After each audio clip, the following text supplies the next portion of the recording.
তো সকালবেলা চাটা আজকে আমি করে নিলাম। ওদিকে ছেলেটার শরীরটা ভালো না, ছেলেটার জ্বর। তো ওকেও ডাকলাম, ডাকার পরে বলছে মা একটুখানি চা করো, চা খাবো, ভালো লাগছে না। রাত্রিবেলায় দেখলাম প্রচণ্ড ঘেমেছিল, তারপরে ভোরবেলায় যে কখন উঠে নিজে নিজে চাদর গায়ে নিয়েছে বুঝতেই পারিনি। সকালবেলা গায়ে হাত দিয়ে দেখছি জ্বর, গাটা গরম, ওষুধ দিতে হবে তাড়াতাড়ি।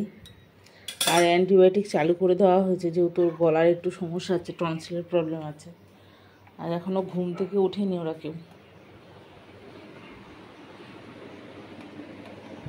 বাবান ওঠো বাবা।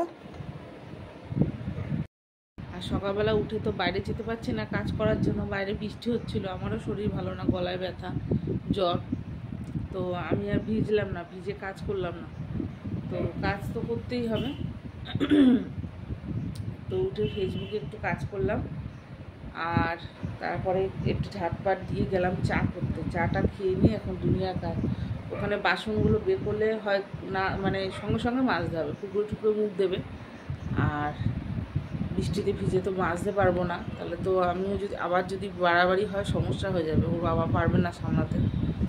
তো ফোন করেছিল, আমাকে বললো বৃষ্টি হচ্ছে কিন্তু, তো এখন বেরিয়েও না, আমার তো মর্নিং ডিউটি, অসুবিধা নেই, একটু দেরি হয় দেরি হোক কোনো ব্যাপার না, পরে ধীরে সুস্থে কাজ করো।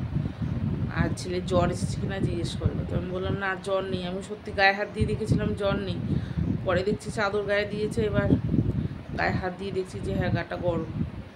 তো ওষুধ দিতে হবে ছেলেটাকে। বাবা ওঠ না। তো নমস্কার বন্ধুরা, শুভ সকাল। আর শুভ সকাল বলতে অনেকটাই বেলা হয়ে গেছে, এদিকে কাজকর্ম সেরে আসলাম। প্রথমেই ছেলের পেছনে অনেকটা টাইম দিলাম, আমার দেরি হয়ে গেছে কাজ করতে। তো ছেলেটাকে একটু খাবার দাবার খাইয়ে ওষুধ খাওয়ালাম। আর গার্গেল করতে গেলেও জলটা ঠান্ডা হয়ে গেছে, পাচ্ছে না।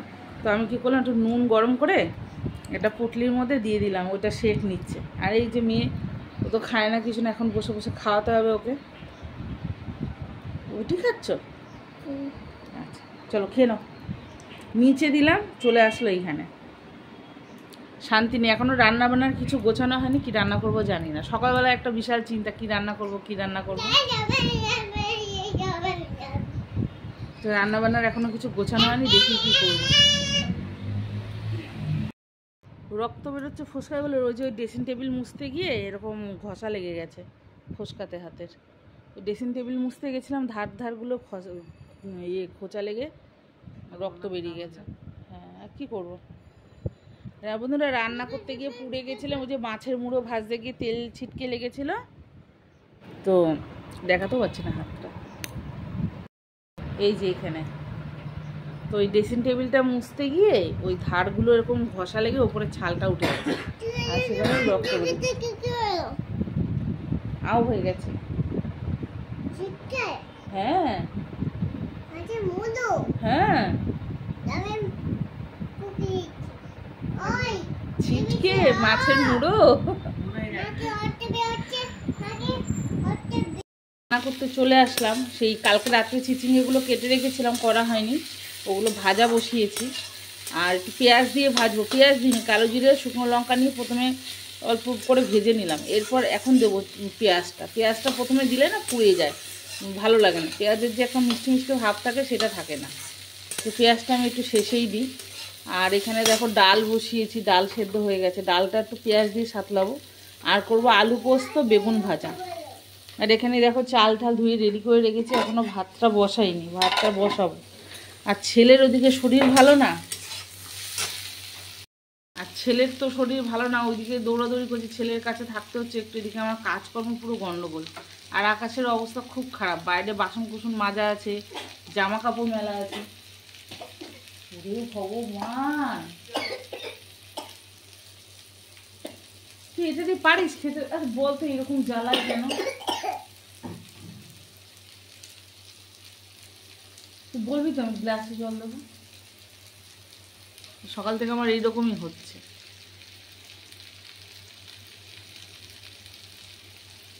যেদিকে না যাবো সেই দিকে হবে না। বৃষ্টি নেমে গেছে, তুলে আসে। এখন এই পেঁয়াজ দেবো না আমি। বন্ধুরা বৃষ্টি নেমে গেছে, ওখানে সব জামা কাপড় বাসন কোসন সব তুলে আসলাম। আর জামা কাপড়গুলো ভেজায়নি কেন, তখন চান করার সময় না ওই জলটা চলে গেছিলো, সরু হয়ে পড়ছিল, ওইটুকু জলে তো আর কাচা যায় না, গ্যাসটা অফ করে রেখে চলে গেছি। তো আমি ভাবলাম এইদিকে প্রথমে ডালটা ভাজাটা বসিয়ে নিই, তারপর ভাতটা হবে, আমি এই ফাঁকে যাবো জামা কাপড়টা কাচতে। এই তো বৃষ্টি নেমে গেল, কি কাজে ছিঁড়ি হচ্ছে আমার। বন্ধুরা পেঁয়াজটা এইমাত্রই দিলাম, এবার ভাজা করবো আর কি। চিচিঙ্গিটাও ভাজা হবে লাল লাল, পেঁয়াজটাও ভাজা হয়ে যাবে। আর প্রথমে দিলে কি হয় পেঁয়াজটা না পুড়ে যায়, সেই জন্য আমি দিয়েই হবে। আর কেউ দেয় কিনা জানি না, আমার মনে হয় আমিই দিই। উচ্ছে ভাজলেও আমি এইভাবেই দিই, প্রথমে দিই না পেঁয়াজ।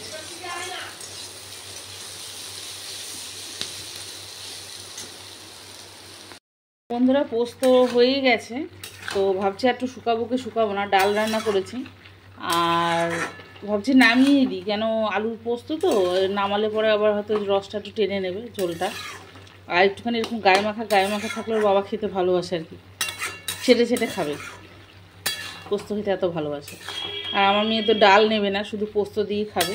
আর পোস্ততে দিয়েছে একটু পেঁয়াজ আর কাঁচা লঙ্কা, সাদা আলুর পোস্ত, হলুদ দিইনি। তো রান্না আমার হয়ে গেছে সব, আজকে রান্না বেশি কিছু করিনি।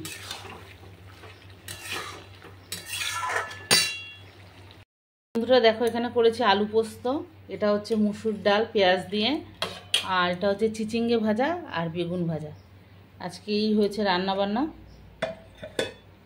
তো রান্না আমার কমপ্লিট। এখন মেয়ে চান করছে, মেয়েকে যাব আনতে বাইরে। রান্না এবার যাব, কতগুলো জামা কাপড় কাচা আছে, বাসন আছে মাজবো।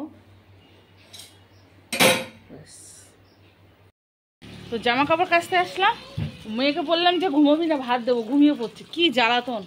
জামা কাপড় কাচা হয়ে গেছে, তো এই যে ওদিকে চাদরটা খালি ধোবো, কাচলাম। আমি হাঁপিয়ে গেছি, তাড়াতাড়ি করছি তো, মেয়েটাকে গিয়ে আবার খাওয়াতে হবে, ও যদি ঘুমিয়ে পড়ে। আসছি এক্ষুনি। ধোয়া হয়ে গেছে, এগুলো এখান দিয়ে চাপা যাচ্ছে না, দেখে আজকে আর শুকাবে না,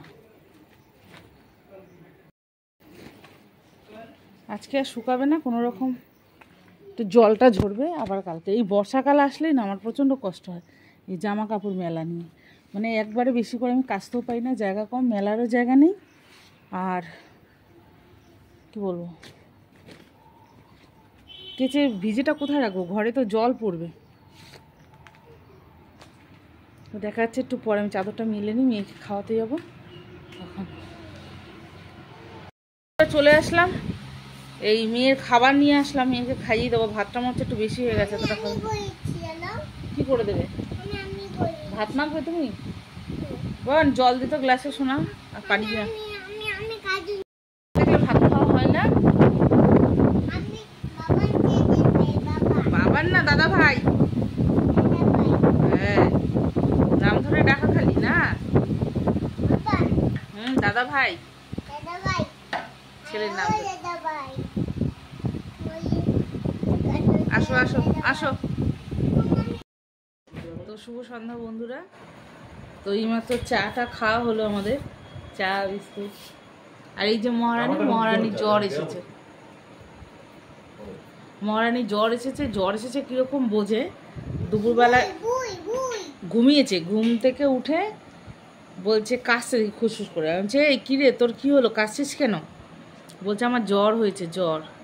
কি বলছিস? না না কিচ্ছু হয়নি। বলছে হ্যাঁ আমার জ্বর হয়েছে, জ্বর, দেখো দেখো।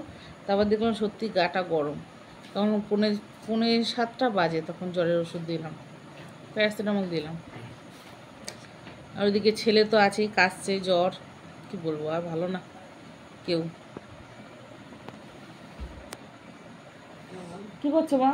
কেউ ভালো নেই, আর ভালো লাগে না, বাড়ি ঘর কিছুই ভালো লাগে না, মুখ দেখা যাচ্ছে না তোমার, কত উপরে তুলবো।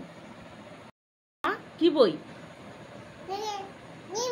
বসো বসো বসো, বসে বলো। হ্যাঁ কি আছে লেখা, এতে বলো কি গল্প, একটা গল্প বলো তো, ভূতের গল্পের নাম বলো তো। কি যেন, কি যেন ভূতের,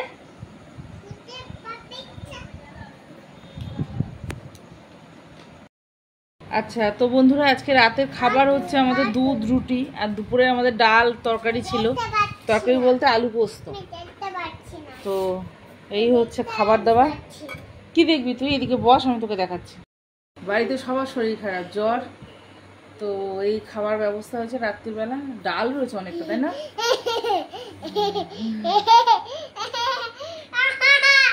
মিঠিটারও জ্বর এসছে বিকেলবেলা। দুপুরবেলা ঘুমিয়েছে, ঘুম থেকে উঠেছে ওই সন্ধ্যে মতন উঠে বলছে, নিজে নিজেই বলছে আমার জ্বর এসছে, আমার জ্বর। আমি বলছি না না, তোমার জ্বর হয়নি। আমি ভেবেছি দাদা জ্বর এসছে না, সেইটা দেখে দেখেই ও বলছে, শুনে শুনে বলছে দেখো আমার জ্বর এসছে। সত্যি সত্যি আমি ওর গায়ে হাত দিয়ে দিচ্ছি, গায়ে জ্বর। তো একটা গুড নাইট বলে দাও বন্ধুদের, গুড নাইট বলে দাও। তো বন্ধুরা আজকের ব্লগটা এই পর্যন্তই।